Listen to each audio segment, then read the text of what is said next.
So now jump into actual cutting. All right. So we have the tool around very close to the surface of the tailstock, but we're going to need to cut first on that direction. So we need just to move it inward, okay? But to avoid any motion, because as you can tell from this position of these two levers, we can have motion in this direction and probably hit in this part. So you need to lock the tool holder on that axis. So you're going to use this key and start locking from here, okay?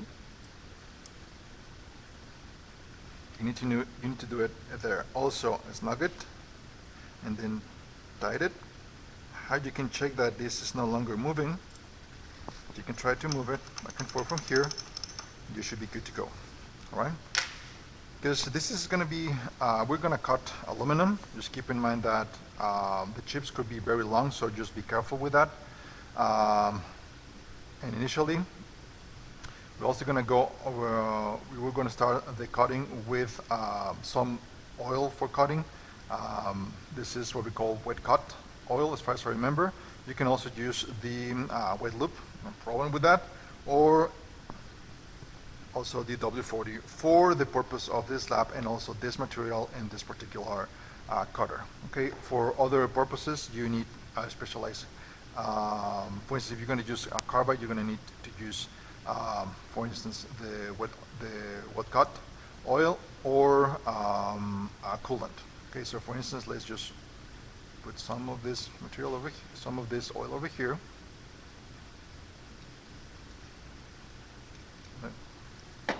And now we have, we're just going to check that this is moving in and out, no problem. All right. And we're going to start it. You can check that the material stock is rotating. It is not showing any wiggling, so we can just work with care that the facing that we're going to do is going to have like a good perpendicularity to the outer surface. And at some point, we're also going to remove that surface. So let's just start.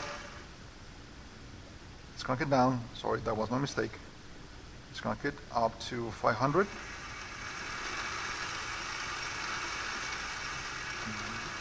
Then reduce it to 400 or something.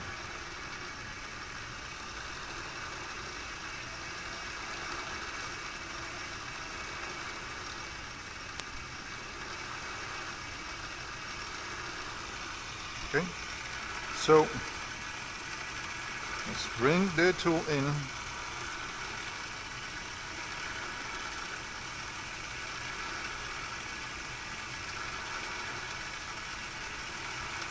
And this is a one where we have it.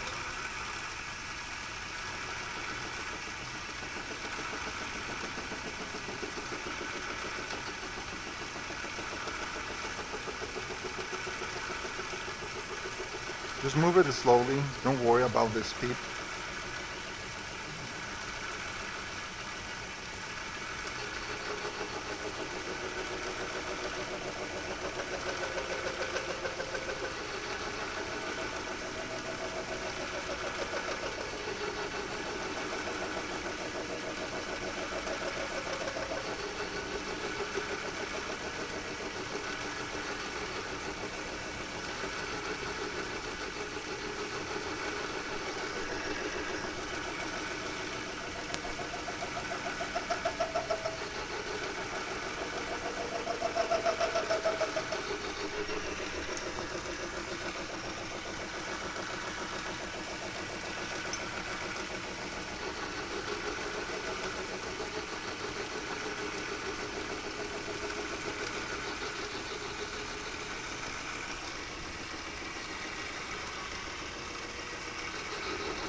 try to put some oil, keep on cutting, and just move the tool inwards slowly.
As you can tell, there is still just a small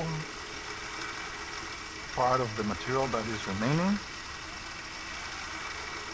I would expect to have like a small knob at the end due to probably a difference on the height of the tool and the center, and there you have it. So right now you can stop it, and you can see that the facing is completed. You can just remove the tool all the way back.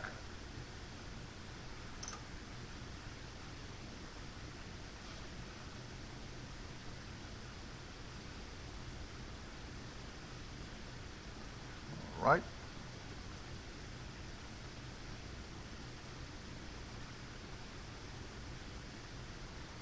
And